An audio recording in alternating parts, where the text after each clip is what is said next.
Kia ora, everyone.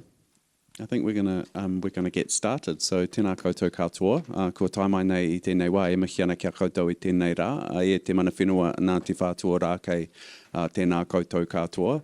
E ngā hau e whānau mai, haere mai ki tā tātou hui, ko Joe Consedine tōku ingoa nō reira tēnā koutou, tēnā rā tātou katoa. Good afternoon, everyone. It's really wonderful to be with you this afternoon for the next sort of couple of hours to talk about solutions to grow inclusion in financial services. My name's Joe Consedine. I'm the Head of Equity, Diversity and Inclusion at ANZ New Zealand. It's a real privilege to be with you and also part of this rock star panel is what I'm calling it, to my left.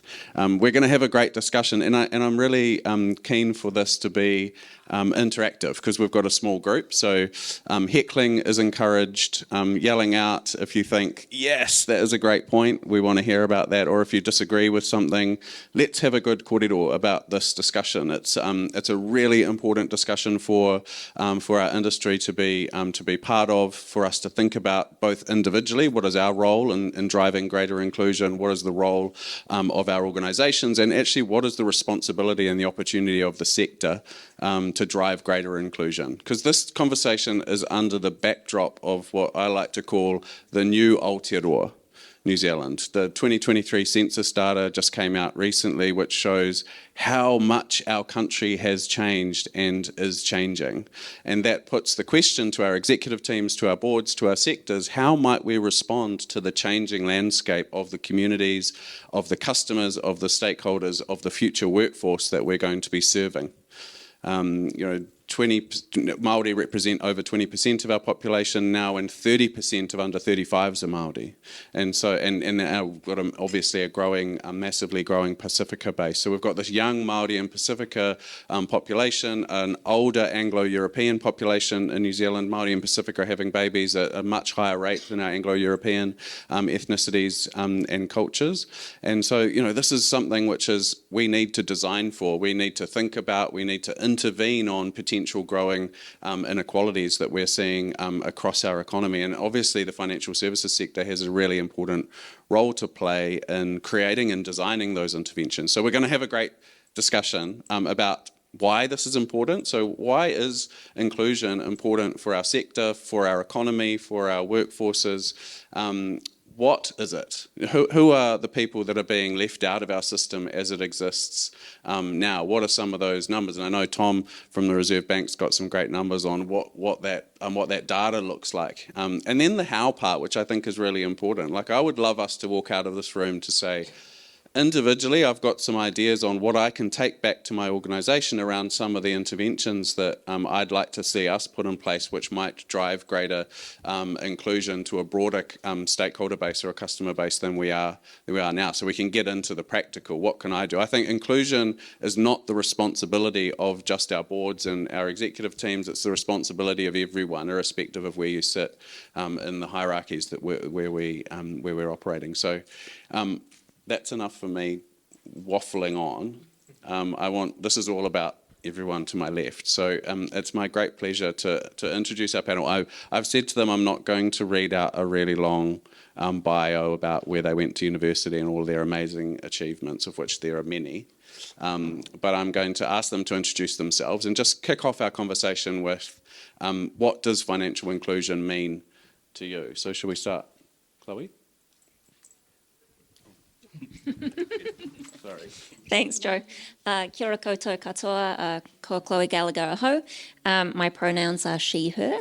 I am a Pakeha woman in her early 40s still. I have shoulder-length brown hair and brown eyes. I am wearing all black today, and I am joining you from the Quartus Hotel in Auckland, where it's a real privilege to be part of this important korero. So, having now heard my visual description, my visual introduction. The other things that are important, and probably the reason that I'm here today, is that I'm a partner and the Chief People Officer at PwC. And at PwC New Zealand, we really believe in the importance of fostering inclusion, diversity, equity and belonging, and that being not just a sort of a moral imperative, but a business imperative as well. So we're really striving to create inclusive cultures, And we do this by bringing, really diverse talent through to the organisation. And so that enables us to better serve, the communities and clients that we look to support. And so for me, what financial inclusion means is really about everyone in society having the opportunity to access financial services and support so that they can build and grow their wealth for the security of not just themselves, but their whānau in the future. Thank you, Colin. Thank you. My name is Dean Anderson. I founded an online investing platform and KiwiSaver provider called Kernel. We are 5 years old. And so thinking about the inclusion piece, I really want to bring to this discussion quite a strong perspective of, I guess, a young organisation. So culture is quite different when you're a fresh new organisation with a relatively young team versus sort of an ingrained culture that may come from established organisations. Also want to think and share a lot about sort of our views of our engagement with community groups and customers. When we talk about the value proposition of Kernel and part of our genesis, and I think reflecting on financial services, I guess the thing that underpins what we do is how we frame it as the democratisation of outcomes. If you reflect on 40, 50 years of innovation within financial services, the innovation has always been to make things more accessible or faster. They're not actually better for customers. There's never a conversation about democratising the outcomes, and that is ultimately the whole purpose of the inclusion in financial services, is that we all have the opportunity for better outcomes collectively. And so that underpins a lot of what we do. It's our value proposition, how we design and think about the world. Our engagement with customers is really trying to break down and democratise outcomes from a financial services perspective. And so we'll talk a bit about that, our experience, how we think about our engagement with customers and product design and what role financial services has to play. Kia ora koutou, ko Tomela Storku Ingoa. I'm a principal advisor in financial inclusion at the Reserve Bank. This is my first time being on a panel, so shout out to George, who's been helping me to prep for this. But financial inclusion is a growing area of focus for the Reserve Bank, so we've got a working definition of what that means, and we released our first whole-of-bank approach to financial inclusion last year. But in terms of me personally, me and my partner just got into scuba diving, and I was thinking of an analogy for financial inclusion. So financial inclusion is a bit like scuba diving. If you don't have the right products and services, you're at risk of drowning.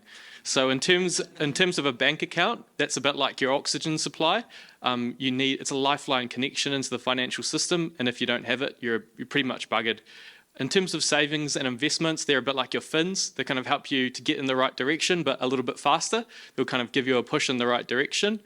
And then in terms of insurance products, that's like going along with a dive buddy, so that if you get into trouble, you've got someone there who's going to help you get out of it. So yeah, financial inclusion is a bit like scuba diving. It's a really important area of work, and it's about having the right equipment to really participate in the financial system and the economy. Cheers. That has really set the tone around analogies. So if anyone can beat that scuba diving analogy, that's the challenge. I love that, Tom. Kia ora to you. We wouldn't even dare. Namaste, kia ora, ko Pushpa tokuinga. I work, or shall I say, I look after financial education at Massey University. So I look after financial education and research centre. I kind of live and breathe financial capability. I was having conversation, I'm starting to actually detest the word financial literacy, financial education, financial inclusion. To me, it is a day-to-day practical way of managing your money. Whatever term you want to actually use, that's what to me is financial literacy. What do I mean by inclusion? Inclusion is not something that sits outside, that has somebody imposes on you. Inclusion is you live it. It is part and parcel of it. Your thinking, your work, whatever area you're working in. Inclusion is not only about financial inclusion. Inclusion is about making life easy for individuals, for society, and for nation to actually lead to prosperity. And that's what, to me, inclusion means. Inclusion does not mean just picking up people at risk. It is more than that. It needs to go beyond that. Kia ora, Pushpa. I love that. We often talk about build it in, don't bolt it on. This isn't something which is bolted on to your strategy. It needs to be integrated in to your strategy and the way that you're leading, the way that you're practicing every day. Thank you, everyone. Great to have the introductions. I'm going to come back to you, Tom, because you mentioned that the Reserve Bank have started your work in financial inclusion. Tell me a bit more about why that is. Let's really get into the why. From a Reserve Bank's point of view and the role that you play, why is financial inclusion an important kaupapa for the Reserve Bank to be advocating for and looking to design interventions to create greater equity?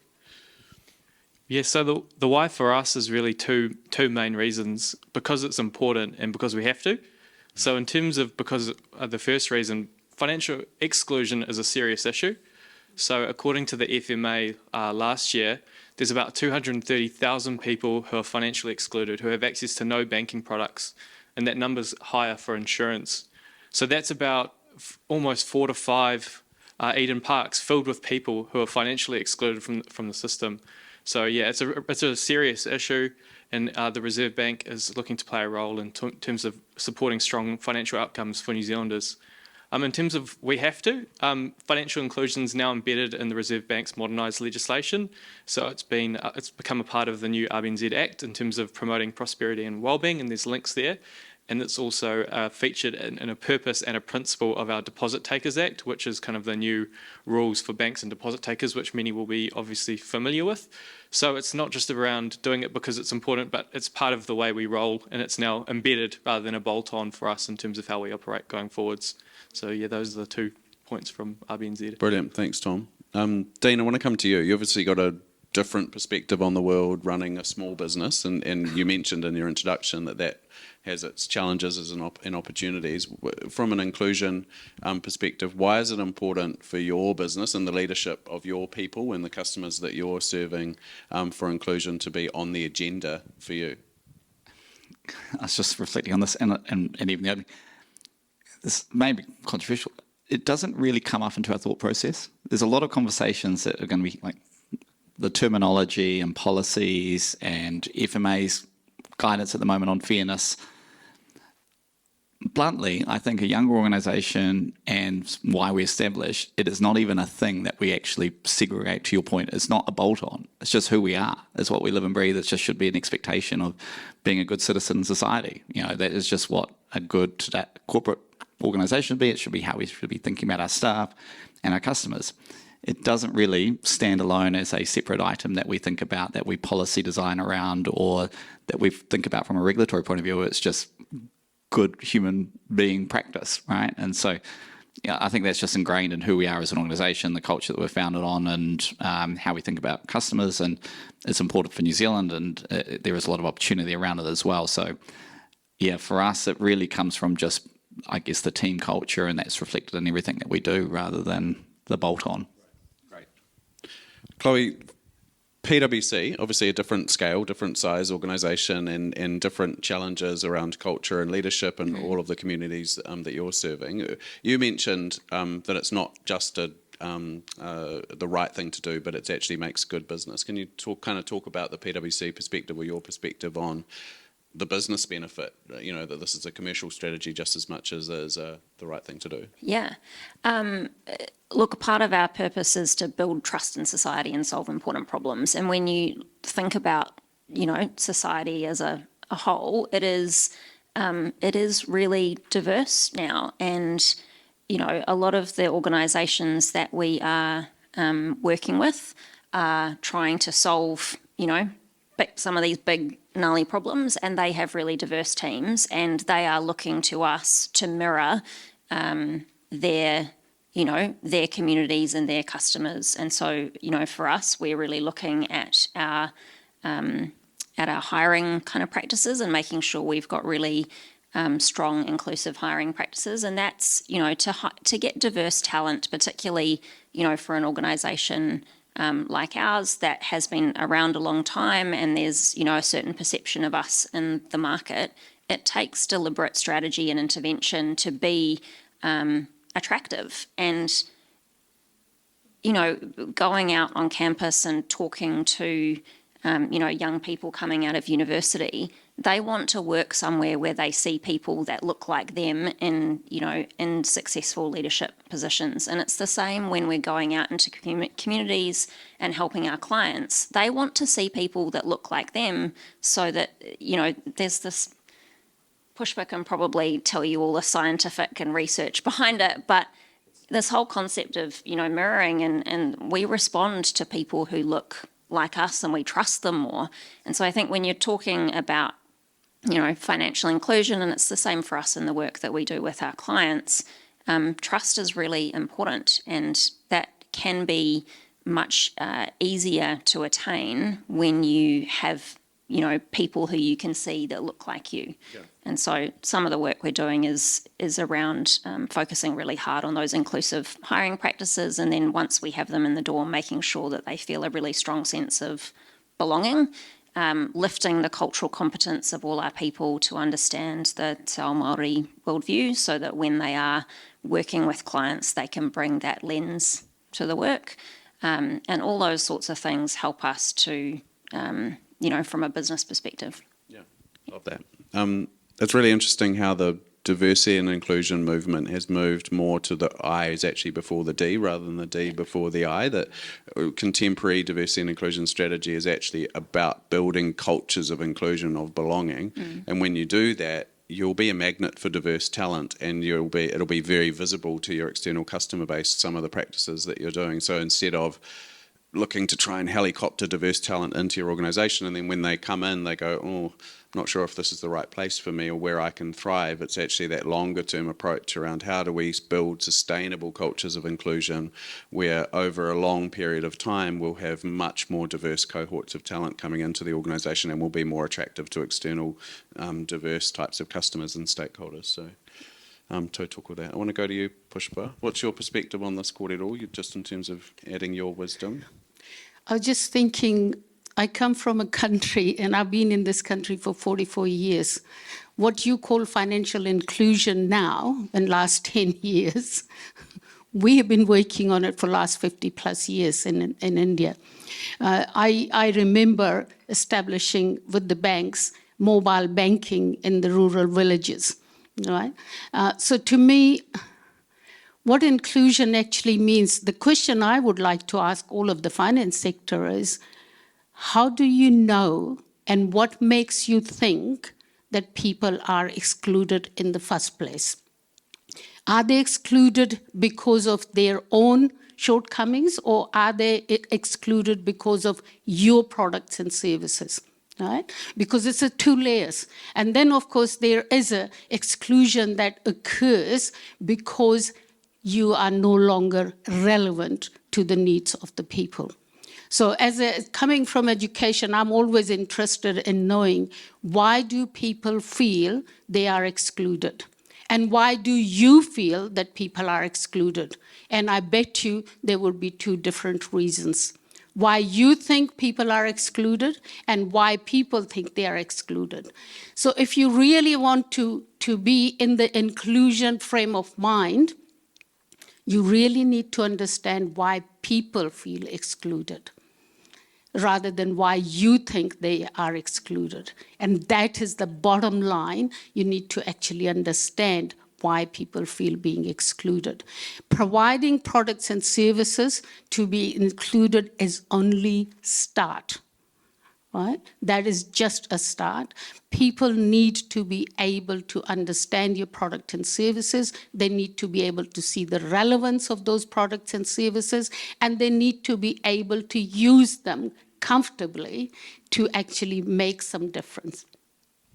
Thank you, Pushpa. And I think that to that point and to Chloe's point around your workforce mirroring your stakeholder base is, how would you expect to be relevant if you don't have the voices inside your organisation that you are designing products and services for or taking forward? This is a big part of the proposition, isn't it, around mirroring the stakeholder base that you're serving? Can I be really challenging to Please. all of you?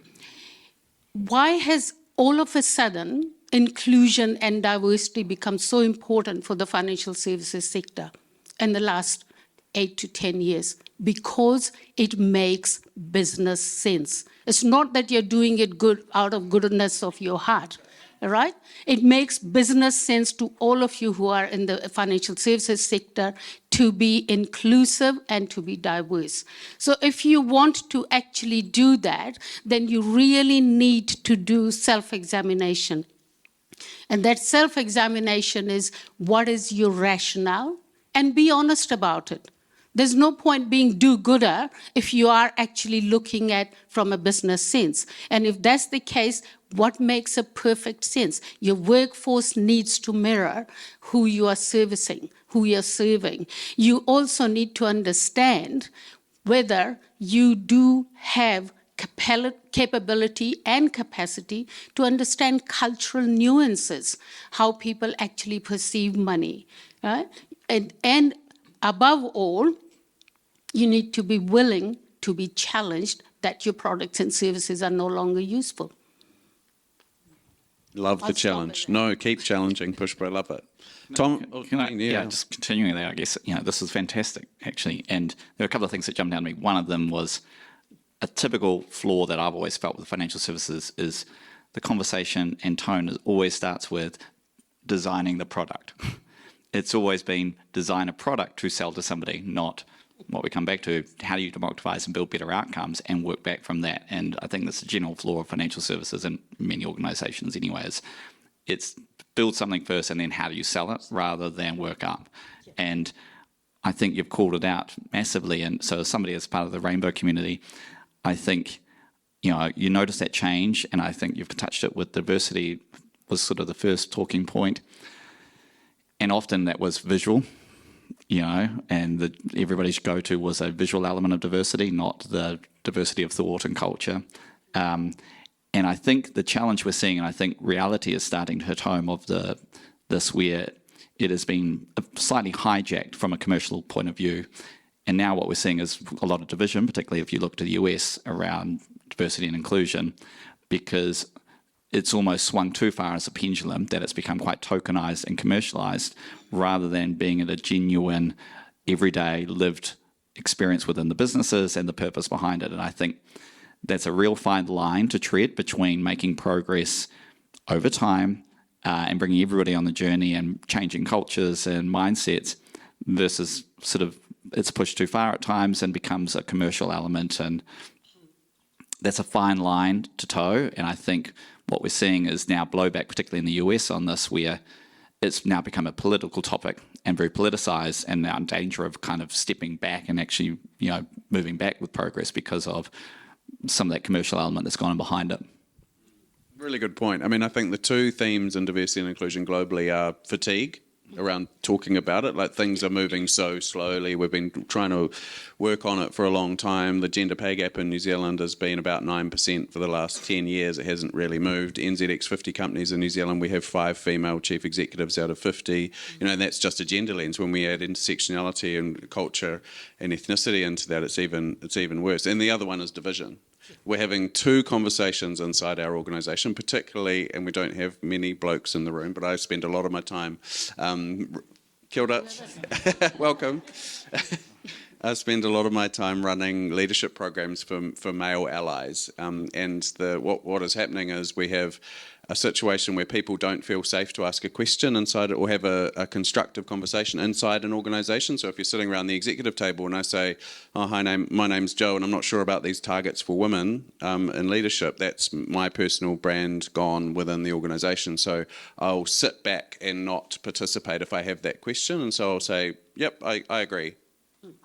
Then I'll go down to the pub and go, the whole world is woke and it's all bullshit, and I'm not gonna participate in it.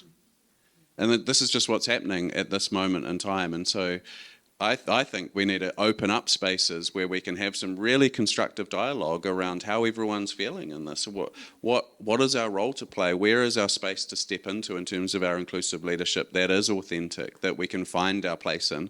Otherwise, all of these stubborn things that we're trying to break down won't move, like they haven't been for the last wee while. So I think that's part of the challenge. And also, I think inclusion is not gender specific, ethnicity specific, culture specific. It is what it is. It's all of us, right? And so therefore, you as a male should not feel uncomfortable talking about that we need to increase the female, presence in the boardroom.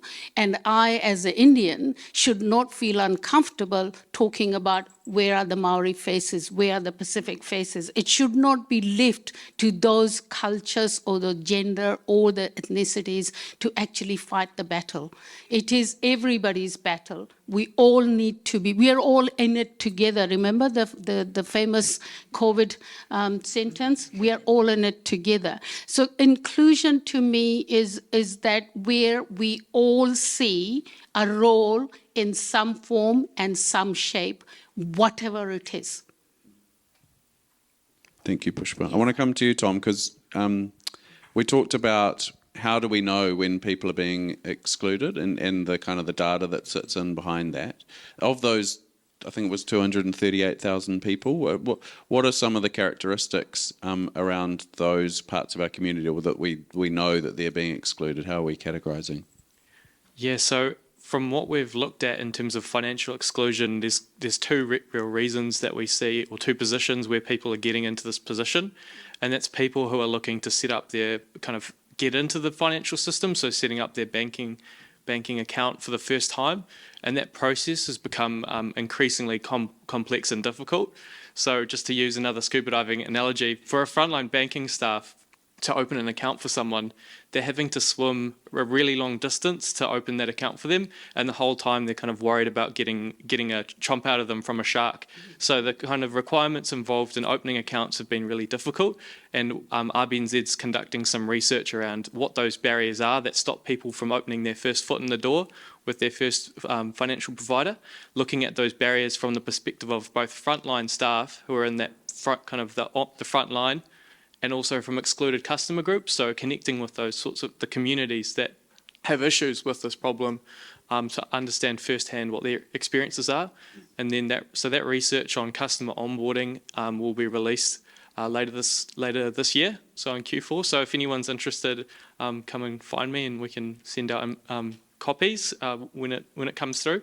The other side of that is then not just understanding the issue, but taking action on it. So we've also got some work looking at what it might be to have a solution, and we're really keen to collaborate with the industry on a basic bank account or a basic transaction account. So something that can be simple to open, have some reduction in terms of the functionality and features, but can really meet the needs of those underserved communities who find it hard to provide a proof of address, to provide an ID, to provide all of that requirements. So I think it's about, as you say, connecting to identify who the excluded groups are, what are the issues that they're facing, what's the barriers from their perspective, and then, but also to the other point in terms of this is a commercial perspective as well. So access to a basic transaction account, it's good for communities and financial exclusion, but it's good for business as well. So if there's 230,000 excluded customers, if you're now providing them with a basic bank account, that's good for your deposit base, it's good for liquidity, and it proves your social license if you're an entity looking to serve these customer groups. So it's good for everyone. It's a no-brainer to offer a basic bank account and onboard excluded customers. We move to cash-free. Sorry, I was just going to say, if we go, if we are moving towards a cashless society, it becomes like a lifeline necessity to have a bank account, because you literally won't be able to buy food, pay for water, pay for electricity, any of those sorts of things, if you don't have access to, a piece of plastic with money at the other end of it. But I think there's also one other thing we need to be aware of is that while we are on this, waka of inclusion, that in this inclusion process, we're not creating an exclusion for some of the groups. And I am starting to feel slightly excluded nowadays, and I'll give you a reason why. I'm supposedly, financially literate, have got my bank accounts and that, but I deal in cash. That's how I was brought up. That's how I still am. My cultural upbringing is dealing in cash. Now, on the terrace, majority of the cafeteria don't accept cash, right? So where is your line? How do you define excluded group? all right? It doesn't have to be people in low socioeconomic group who are feeling excluded. It has to be also so-called financially literate people who are also starting to feel excluded. So here's another challenge. That's a good challenge. That's a good challenge, Pushpa. I want to open it up to the floor. I would love some questions. We don't want to wait till the end. Are there any reflections, burning questions, just observations, a point? Oh, you've sent me one? Oh, good. All right. Sorry, I need to get onto my iPad. Yeah. Do you remember what they were, just so that you can ask it, so we can go analog for a sec while I get my iPad?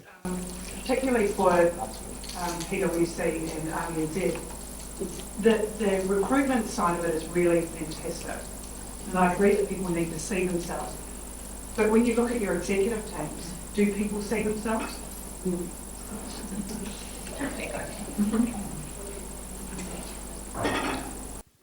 Not as much as they would like to. Would be my. I have two members of the team here, so they can give you the unvarnished staff view. So look at a partner level, we are 30% female. I don't have the ethnic diversity stats off the top of my head, but certainly there's been a real focus on diversity in partnership admissions probably in the last 10 plus years.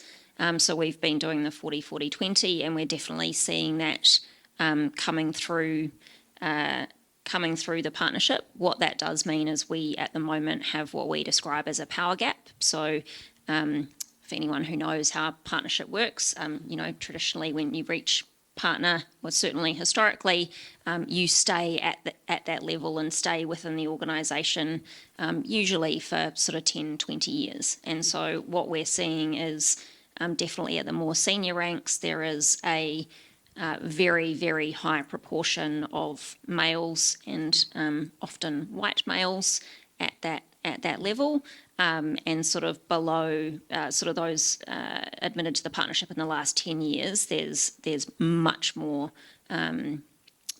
diversity in there. Our board is 50-50 female male at the moment. There's a Pacifica woman on there, there's a Māori man on there. So look, it is changing, but it is very slow, and yeah, it's not easy. To try and be honest, I think things feel very slow, but if you really reflect, we've made a hell of a lot of progress on many fronts of society over the past 10, 20, 50 years, and we have an increasing desire for things to be instantaneous in this world of, instant gratification, social media, right? But there are things that literally start from our education system up and restructuring within that. And so it is going to take decades for it to fully flow through to see the effects of it across all parts of society. We noticed it even with employing for a junior analyst, graduate type role. We had 150 applicants and over 90% of them were males. And just the nature of who has been going through the education system and university. So some of these things just by nature of that literal grassroots day dot. So I guess the positive lens is I think we see a much more inclusive, open conversation about opportunities now within schools, which means that all pathways are seen as viable, which will flow through over time. But it's just going to take that time to really come through to the whole system.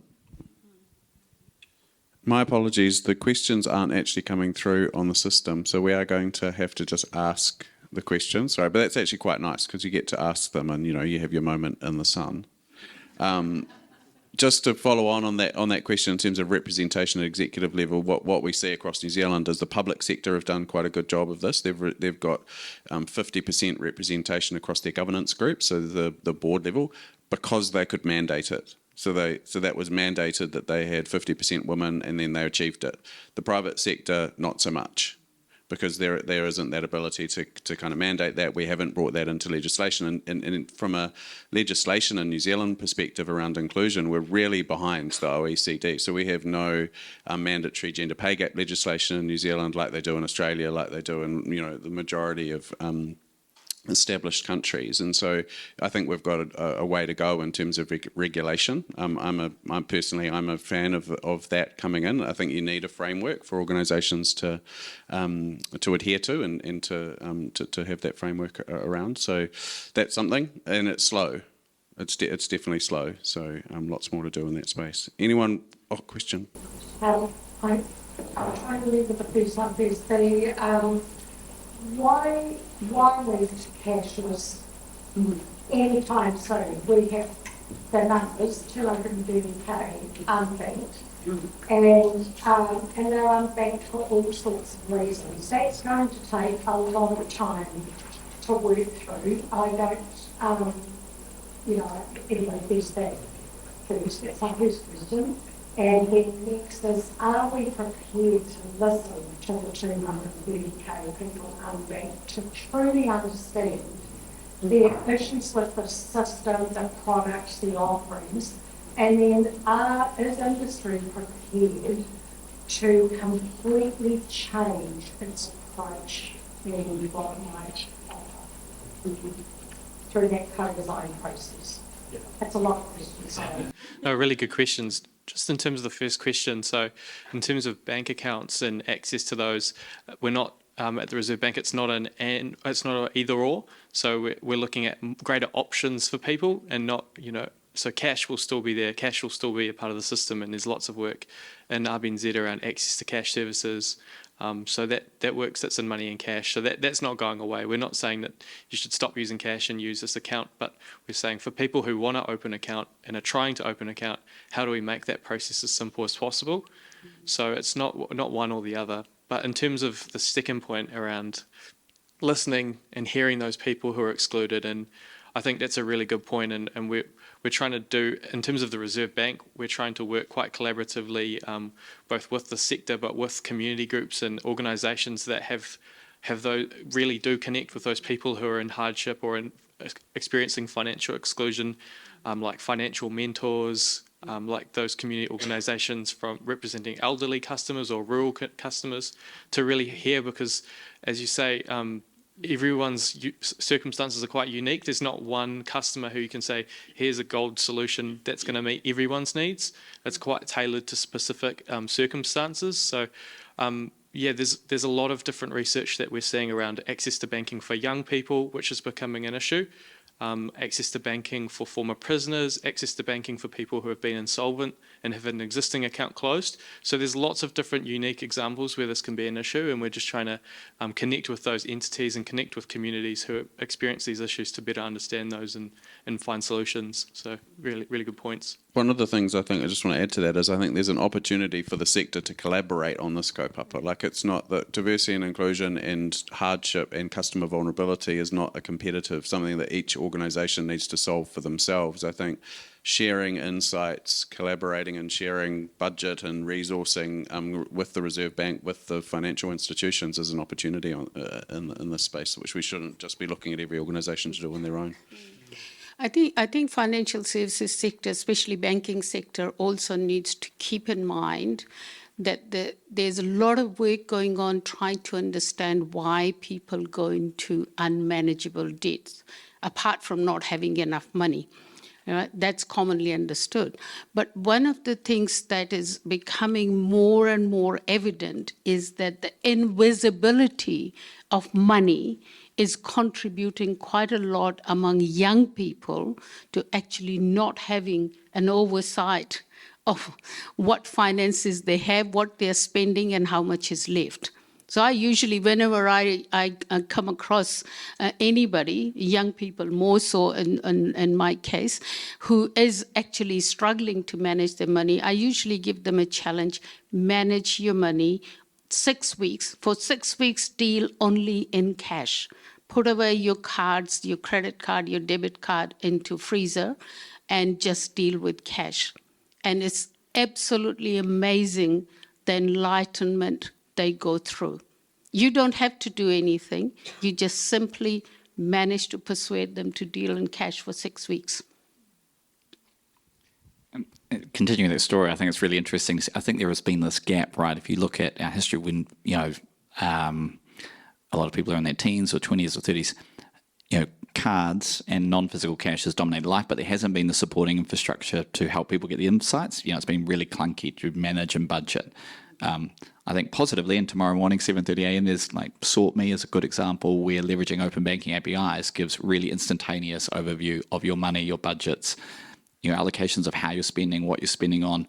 So I think that next wave of innovation is going to really help people with a digital first background understand money. Obviously, there is that disconnect between, for a big segment of generation there, around the value of money, because you just have this intangible thing. And it's astounding how much you learn really early, because Kat, who heads up sort of our customer team, she was a financial advisor, and she was sharing her story the other day where Lily, her 18-month-old, they were at the supermarket chain and she was holding the wallet and phone and things like that.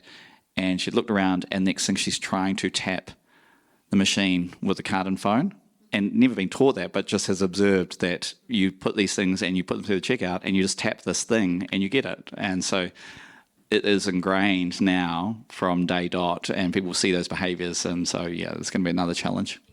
Yeah, I think the biggest challenge is, how do young children think? I mean, I still remember having conversation with the 6-year-old asking question, where do you think the money comes from? All right, this is a few years ago. And this child pipes up and says, my mummy goes to the machine, she puts the card in, and the money pops out. Right? That is our 6-year-old's perception of where the money is coming from. It took me another 15 minutes having series of question and answer for this child to understand mummy has to work really, really, really hard for that money to go into the machine from the bank so she can actually take the money out. Right? So when we are teaching about money to young children, or to our children at home, I usually say, forget about teaching them about money till they are about 5. Teach them about delayed gratification. If you can actually teach them about delayed gratification, teaching them about money will be piece of cake.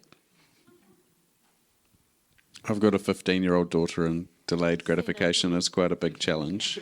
I think I had a bit of an anecdote with my daughter this morning where I thought politely this morning, I said it might be a good idea for you to at some stage tidy up your room. I thought, reasonable thing to say. She said to me, Dad, I'm sensing a hint of toxic masculinity coming through in your voice. I think we have lots of these conversations at home because of the work that I do, so I think I'm in big trouble there. I said, I'll work on my toxic masculinity while you're cleaning your room. So, yeah. Giving them enough tools, but Exactly. in We're back on technology team, so thank you for the questions that have come through. It was probably user error. And we're getting into some of the how, which I think we've got sort of 20 minutes to go, so it'll be good to get into some of the practical, what are we going to do? There's a question about opening a bank account. So if you don't have a bank account, what's the first step to take? Who should help? In the Reserve Bank stuff, Tom, has there been, what is the response? What did you mention that there was going to be some collaboration with some of the financial institutions about this?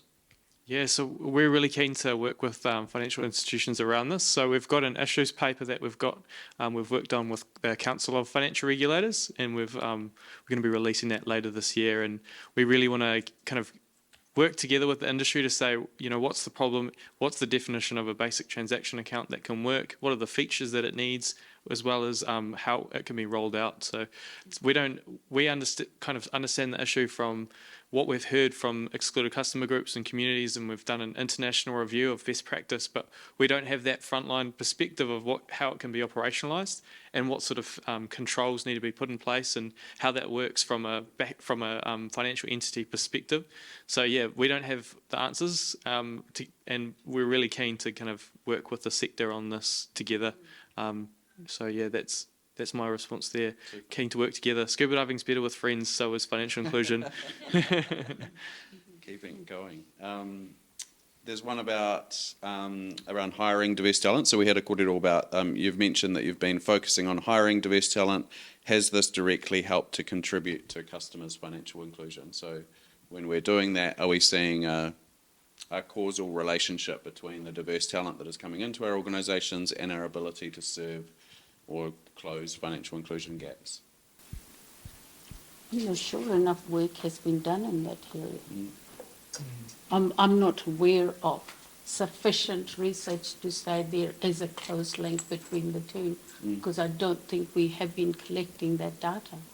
We're collecting the data that we have changed the boardroom composition or a frontline composition, but are we also looking at whether it is making a difference, either your customer uptake or your increased bottom line, or whatever was your motivation behind actually including the diversity and inclusion? Because to me, I think as a finance sector, I better use that, otherwise I'll get told off. I think you need to be really very, and that's where the how is coming in, is that you really need to ask a question within your own boardrooms. Why do we want to introduce inclusion and diversity? Why do we have this policy in the first place? And then second question is, how do we know when we get there, right? And then the third question is, what difference are we looking for that it will make, right? And so we don't know enough about what difference it will make from you guys, right? So you need to be asking that question. So now I've done A and B, is it actually translating into C? And what is that C? Do you have any targets? Do you want to increase the customer numbers? Do you want to increase their involvement with it, right? Because to me, having a diversity or inclusion policy is one thing, but people being engaged with it is a second challenge. So you can have a best fantastic policy and product, but if your staff and or your customers are not engaging with it, the same thing is opening an account is one thing, right? But why are these people opening the account and how are they using? And is it making a difference to what purpose they've opened the account for? I'm not sure it's a perfect answer to the question because I don't have hard data to your point to support it. But at PwC, we, through our foundation, run a financial literacy program called FLIP, where we go into low decile schools and teach young children about budgeting, savings, investments, those sorts of things. And what I can tell you is that a lot of the schools we go to, there's a predominance of, refugee children or Māori and Pacifica children, and certainly our staff, or we call them coaches on the day, who go out to these schools, while the children are, respectful and listen to the varying degrees that children do, of all of the team that goes out, when they see someone that looks like them, they look at them and hang on their every word like they're God. And so we will often spend, we'll play with the kids and things at lunchtime. And I can tell you, no one is interested in hanging out with me at lunchtime. But our young Māori and Pacifica grads have a gaggle of children around them who are desperate to talk to them, play football with them, ride bikes with them, whatever it may be.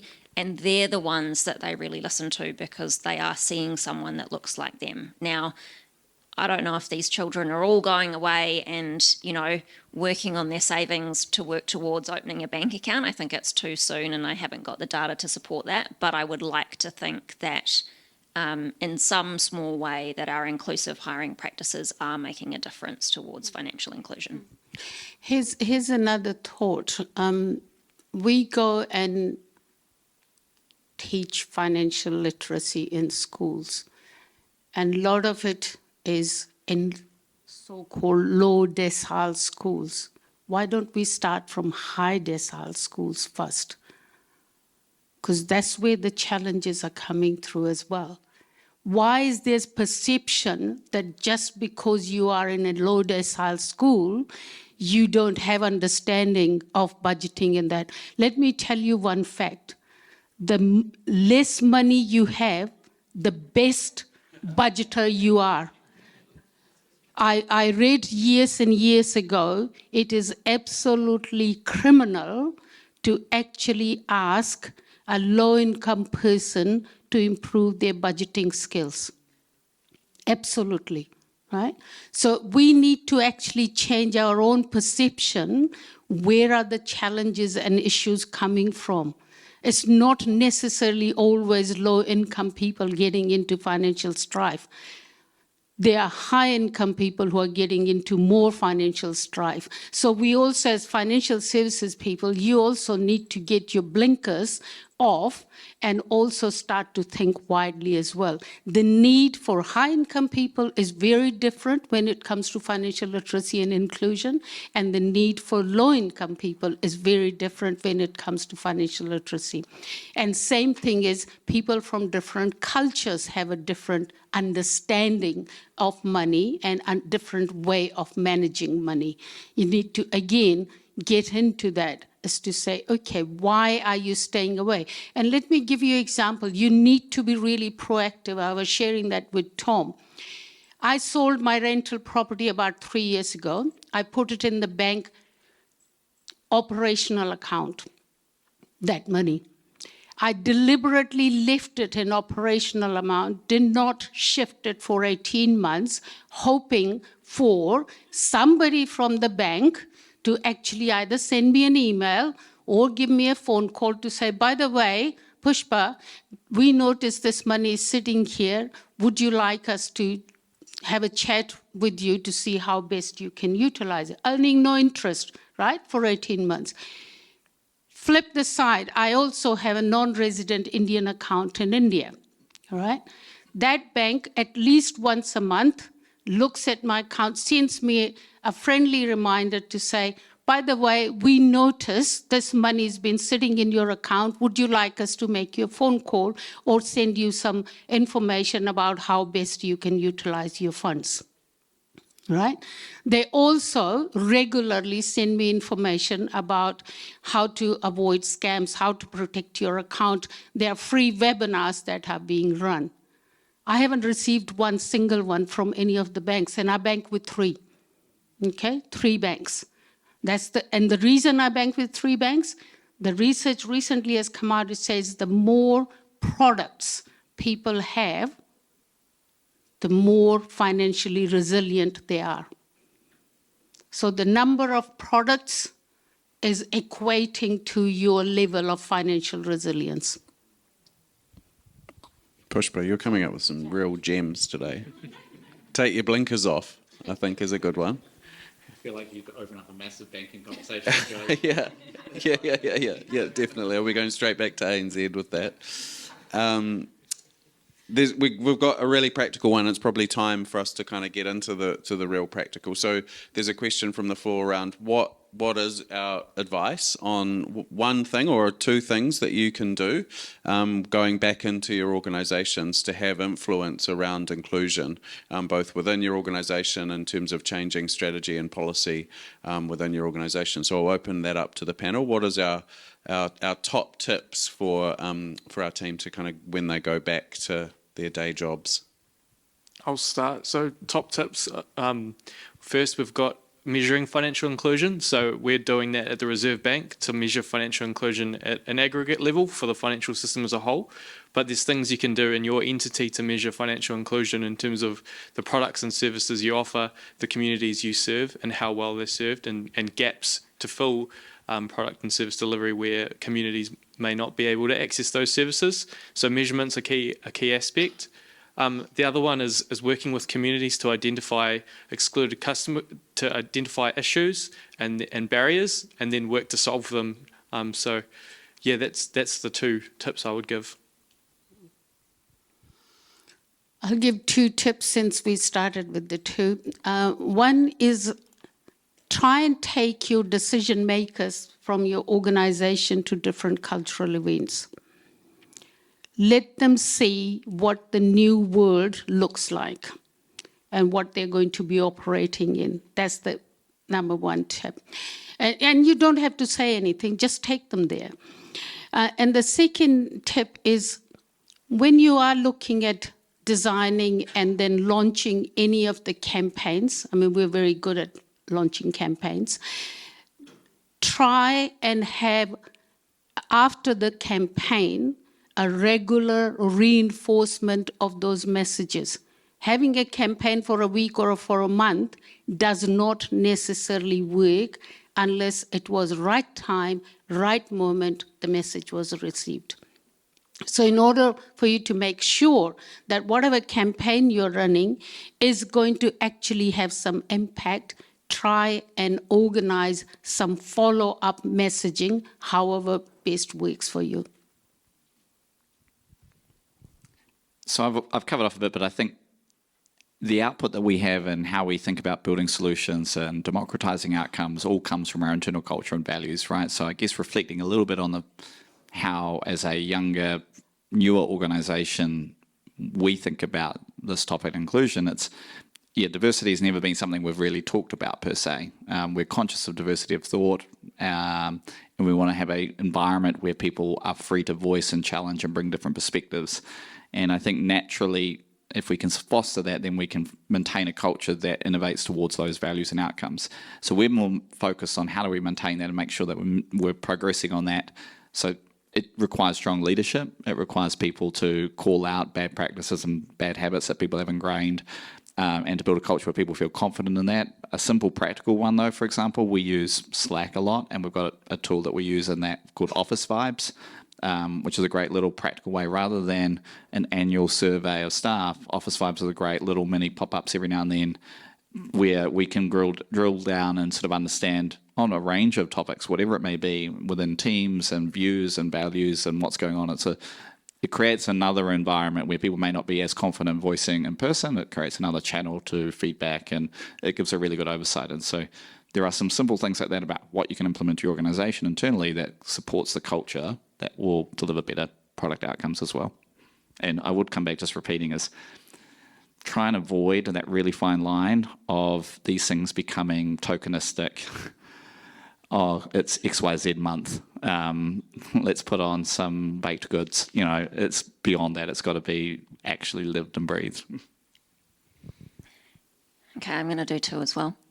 So I think that, for me, having a DE&I strategy and executing against that, having some targets, reporting on it is really important. But from a very sort of practical thing that we do a lot with clients is when you're sitting down to design products or to design customer experiences, have a seat at the table for your customer. So, and that can be an empty chair. Even better if you can bring your customer or, a representative from a customer group in. But all throughout that process, check back in terms of what would the customer say if they were sitting here hearing this conversation? Like, is what we're doing meeting their needs? Do we even understand their needs? Is it fair? Is it accessible? All those important things to really ensure that we are building financial inclusion by designing products and services that meet the needs of specific groups of customers. Oh, another tip. Is it to do with scuba diving? Yeah, scuba. Yeah. Yeah. I've got one more kind of call to action, and that's for the people in this room to kind of take away the idea that everyone needs a foot in the door at a financial entity. And so if you can work together to have a basic transaction account, you can turn on the oxygen supply for people who are excluded so that people can enter the financial system, which will then have kind of spillover impacts for access to more complex products down the line, like savings, like insurance. But if we can get people into the financial system, then that will have really good outcomes for consumers and entities as well. Tom, you said this was your first panel. Yep. And you're coming out with scuba analogies. It's just George. Hitting it. George trained me well. Rocking it. We're probably at the end of our time. So I guess as a bit of a sum up of the kōrero that we've had today, for me, it's kind of traversed three things: head, heart, and hand. Like for diversity and inclusion, the head part is actually understanding and committing to this kaupapa, embedding it into your strategy, embedding it into your purpose. It's a very commercial opportunity for our organisations, for our sectors to lean into, invest in, and spend time on. The heart is about our legacy. Like, what is our individual and collective legacy going to be? How are we going to leave our organisations better off, our sector better off after we leave it than when we started from an equity perspective? And then the hand is, what are we going to do? Like, we can talk a lot about this, and we have morally virtuistic conversations. I end up having a lot of conversations about this at dinner parties and sporting events and things like that when people know that you work in diversity and inclusion. It's a hot topic for people to be talking about. But we have to do something. We have to be accountable publicly to a plan. That's when things happen inside organisations, inside sectors. We need to pin our colours to the mast around what our ambition is to create more equitable outcomes across Aotearoa New Zealand and then be accountable to them. So a big thank you to our amazing panel. Can we have a round of applause for our panel? I really appreciate you, all of you, coming to spend some time with us this afternoon before the big part of the conference kicks off tomorrow.